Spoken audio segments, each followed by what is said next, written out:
us with life, blessing us with Islam, blessing us with Iman.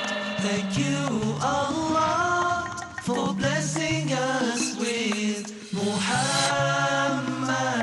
Rasulullah.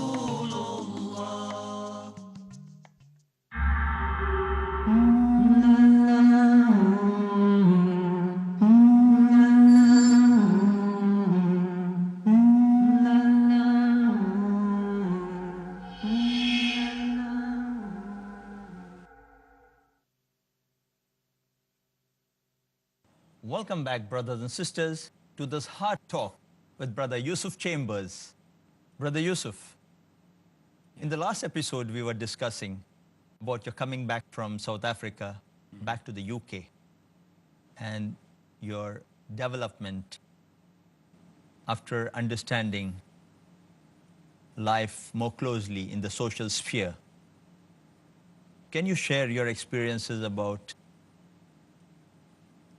other religions you tried to experience, and how and why did you come out of it? Bismillah, alhamdulillah, wassalatu wassalamu ala Rasulullah Kareem. Well, Brother Mohammed, I started to look for people that meditated on life. And I was thoroughly impressed by, because I'd been doing the Tai Chi, by the Buddhist monks. I started to practice Buddhism at the Brighton Buddhist Center. For 3 months, I sat with the groups doing this Zen Buddhism and found it very good, very in the mantra position. Mantra is like this, with the two hands, like this, and the legs are tucked in underneath, and upright body. And then one is breathing and imagining the breath. The breath is like energy. And for 3 months I was doing this. And one day, I started to ask some more searching questions. What about the soul? What happens to it? Does it leave one day? Or is it inside you, or is it outside? So they gave me a book called the Diamond Sutras. And it was a conversation between Buddha and the disciple, you see? So Buddha is the knowing one, disciple is the miskin. He doesn't know too much, so he's asking and learning, and there's a going. Age or two, I found so complicated. I said, this doesn't make sense. I said, if our God truly is a God who wants everyone to have an equal opportunity, equal ops, of going to paradise or whatever, or having goodness in this world, because I didn't understand paradise then the book will be easy. I said, thank you very much. I can't understand it. Then the next time I met them, I said, can you just explain to me from the Buddhist perspective, what is the purpose of life? And who am I and where am I going? Because this is the real issue. So he reflected for a while. He was like a convert, Buddhist convert. He thought for a minute. He said, it is to contemplate the supreme nothingness. At that moment, I finished my coffee, thought for a bit and said, thank you very much, and walked out. I never went back. You see, such a simple question could have happened in the beginning, but Allah knows best why He made me sit for 3 months. Another day, I was walking through the campus, and a girl who was a friend of my cousin, who my cousin was studying there as well, said, come. We have a nice gathering going on. So I said, fine. And anybody who invited me, I used to go. And I found rows and rows of people, very happy, smiling, well-adjusted, balanced, sitting in rows. And she was chatting merrily with them and then me as well. And I felt, that's good. And suddenly, from the blue, out of the blue, there comes on the stage, there I was, sitting in these nice orderly rows, this man walks on the stage, and out of the blue, he walks on the stage with a guitar, and he starts strumming the guitar, playing the guitar, you see. And the voice starts coming out. Not a very pleasant sound, to be honest, from what I remember. I don't remember too much about it. The only thing I do remember was the way the audience suddenly became totally and utterly transfixed and transformed. As a group of people, suddenly they all became one, swaying and moving to the music like this, you see? And then his associate came on the stage and started pointing at people in the audience, you see? Pointing like this. And one by one, those people started to fall down. Then he was start saying, "The devil's in you. And Jesus needs to fix you. You need Jesus." Anyway, I moved the chair back, looked, and then ran for the door. And I literally ran for the door. I never went back there again. This is the experience. I, at that time, was reading a lot about astronomy. I was very fascinated by the heavenly bodies. And I started to think, subhanallah, that the distance between the first star out there is 4 light years to reach the human eye from the star, and you will never be able to travel to that star, even if you reach 500 years old. Never. Because your body would implode straight away as soon as you went to the speed of light anyway. So you'd never get there. And that's the nearest star. And then I started thinking about the stars, which were billions of light years away. I said, no way can this world have been a mistake. I said, I have to find God. So that literally weeks after that, I was going into a state of depression and then going forward, then going back, then going forward, and then going back. See, and Allah describes this in the Quran. You see, that there's a verse which says, they walk forward, and the flash of lightning appears, and then the thunder appears in their ear, you know? Right. And they walk forward for a few seconds thinking, that's disbelief. But then you're moving forward, you see? Because, and I was seeking the knowledge and seeking the light. So I went to this church across the road from me, big church. I thought maybe this man, this Christian, is a different one from the other ones. So I asked them, can I see somebody? I need to speak to them urgently. And I was really in an urgent, panicky state, you see? Because I noticed these stars and planets, and I was crying in the night because I was frightened, you see? So I came to this priest. He said, you have to book an appointment with me. So he got his book out. And he said, Wednesday, this is 6 o'clock. Yeah. I said, well, look, okay, I'll come. Can I come tomorrow morning? He said, well, I'm busy. Can't you? I said, look, it's really urgent. Urgent. He wrote it down. I came there, I was ready. In the morning, I was ready. Alhamdulillah, they have. Brothers and sisters, as Brother Yusuf takes an appointment to meet the priest, we take a break. We'll be back with Brother Yusuf Chambers, continuing his journey with us as he has his various experiences and interactions in life. Assalamu alaikum.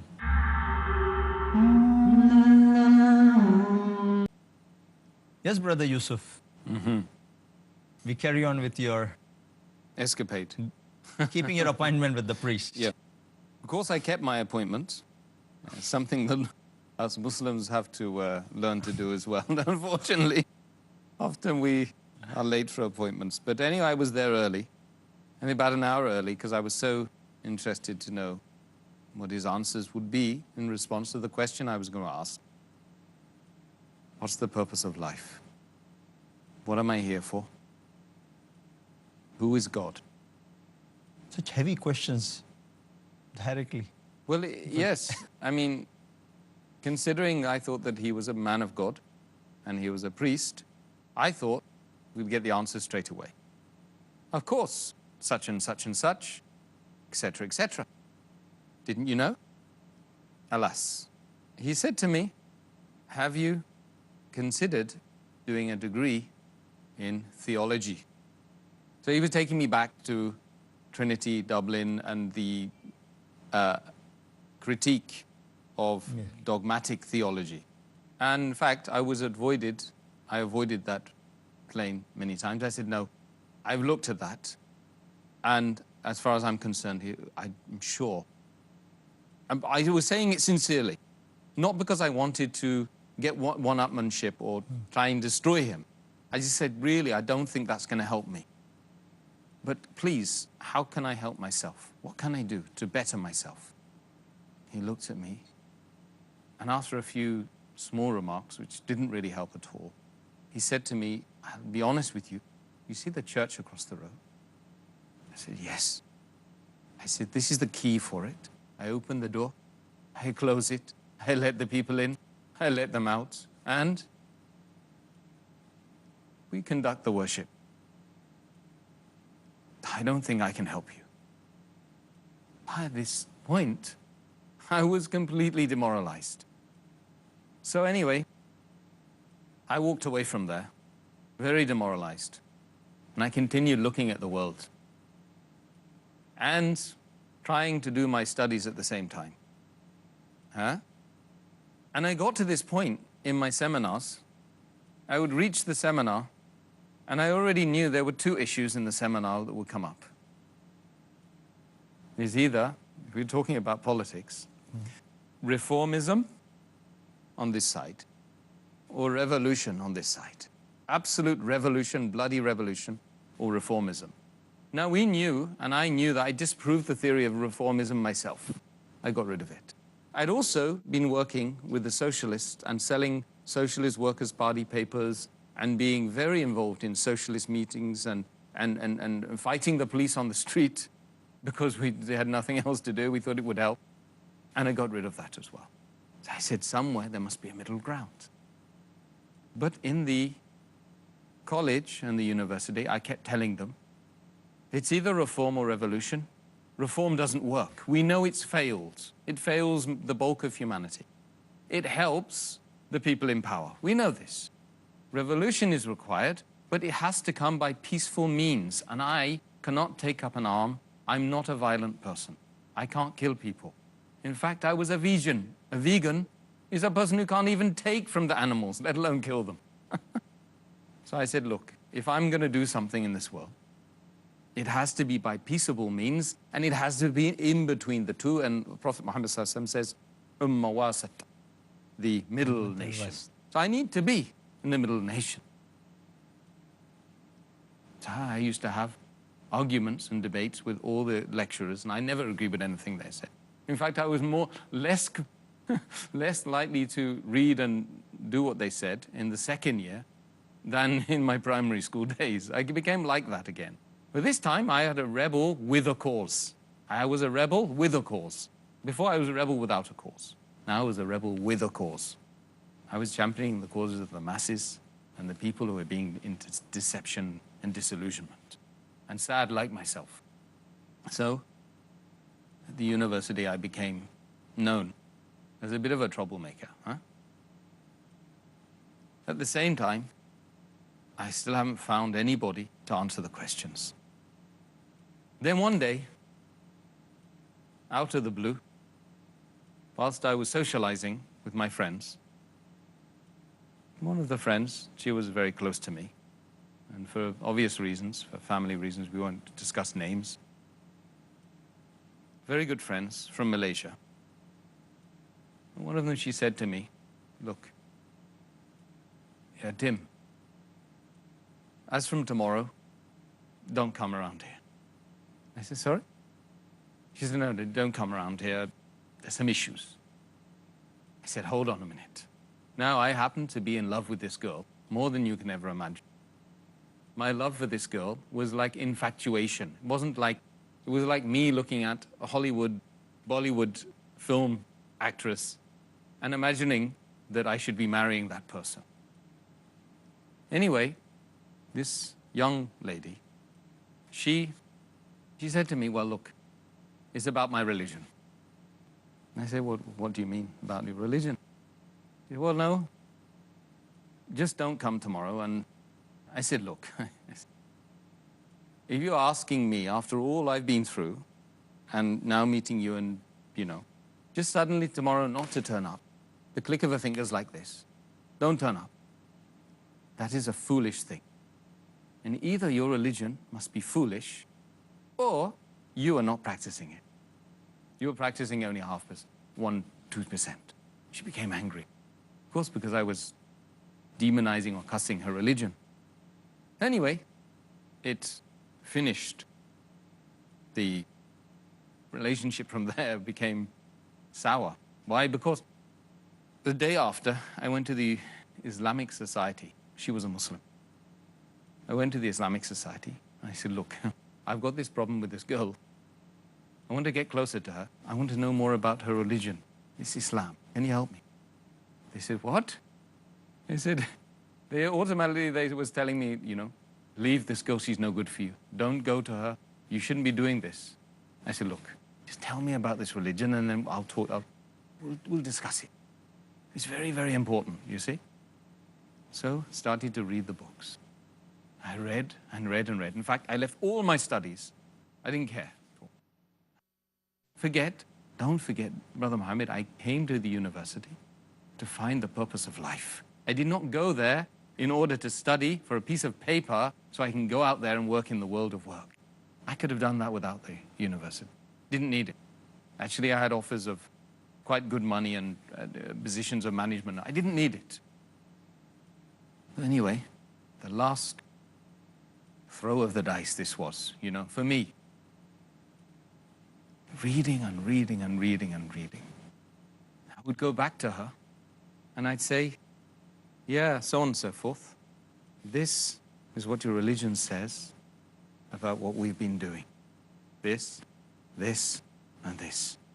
Why didn't you tell me? Why did you hide these things from me? I would never have done these things and hurt your faith and hurt you.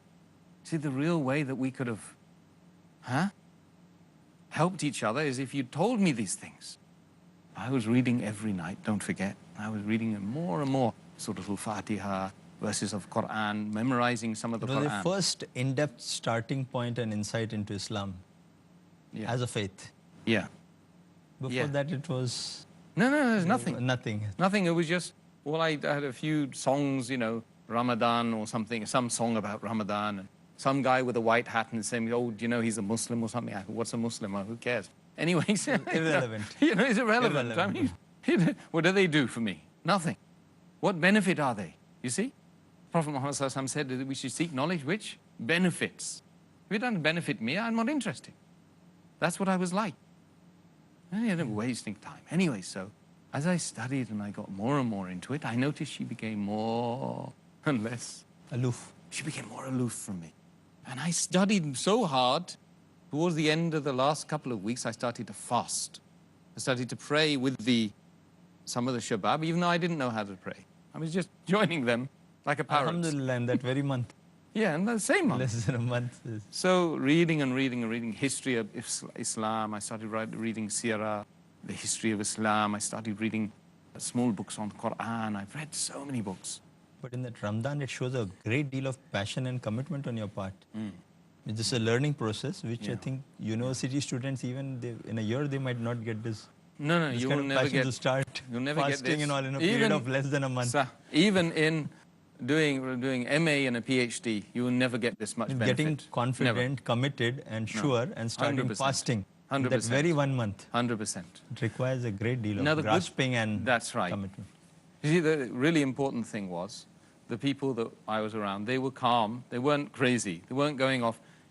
These days, if you were to meet some of the Muslims, I have to tell them that, they may even try and beat me or something. Go and find the girl and give her a slap or something. But they were calm, and actually they were from the Middle East, a lot of them. Middle East and a few Pakistani. So anyway, after my experience of fasting, this is what happened. Now the fasting, for those who don't know, the Muslims who don't fast, there are many Muslims who don't fast. Right. Many who don't know the benefits, the beauty, and the moral lessons from fasting. You feel everything that you live for, suddenly, and everything you've been looking for, it comes into place in Ramadan when you're fasting. Alhamdulillah. So it was the fasting which made me see how wrong things could be without Islam that started to really make me think. It was the fasting. The fasting was the instrument to clean the body, because you clean the body inside and you clean it outside when you're making the wudu, and you clean it inside because you get rid of all the impurities when you're fasting, and you're thinking how terrible it is for people to suffer in Africa because they've got no food. And then you're breaking fast in the community. It's such a wonderful feeling, and then you're praying to Allah and purifying. In the morning, you're waking up and you're feeling great. A feeling I never had in my life until I started fasting. Towards the end of Ramadan, I was with the normal group of people, but I found it more difficult to be with that group of people because of their attitudes and because of the things they were involved in. Each time I went to greet them, I found it more difficult to greet them. In fact, sometimes I wanted to avoid them completely, because I was frightened I might fall back into the things. So then, within, a couple of hours there being on my own with this group of people, and they were doing some pretty awful things, and go into them, I decided, I was reading Fatiha and reading about purification and making wudu, you see. I was reading a very simple kid's book on Islam. It's very understandable, you see. And they said, you've got to wash yourself and we'll make have a bath. I couldn't have a bath because I was frightened I might wake the people up in the house. So I kept washing. I said, I've got to go. I've got to get out of this place. I went and I asked, first brown-looking man with a white hat. I said, is there a mosque here? He said, just up the road. So I walked in the mosque. I took the Shahada. And the Shahada was met with no doubts in my heart at all. I knew at that point I had to go forward and I couldn't go back. I went back, that's the end of me. I said, look, I'm nowhere. And the guys were saying, we've never met you. Where are you from? And why are you suddenly? I said, I've been reading about Islam all this time. They just accept me. That's it. I need to take the Shahada, the Declaration of Faith. That's what it says in these books. That's what I have to do. So I walked up to and we took Shahada. And then, you have these 300 people, they want to hug you. In the morning. Yeah, we never had one man hugging us. The English people. And then 300 men. Alhamdulillah, in a very aloof kind of society. Yeah, it's a very, unfortunately, may Allah guide them all, inshallah, because... Jazakallah, Brother Yusuf. Brothers and sisters, we were having this heart talk with Brother Yusuf Chambers about his life story, how he has come up from his early beginnings to his maturity of understanding, realizing, accepting, and then practicing Islam as his deen, a way of life, his choice. We continue the discussions with him in the next episode when he comes further on with his experiences. See you again in the next episode. Assalamu alaikum wa rahmatullahi wa barakatuh. Is here to guide us all.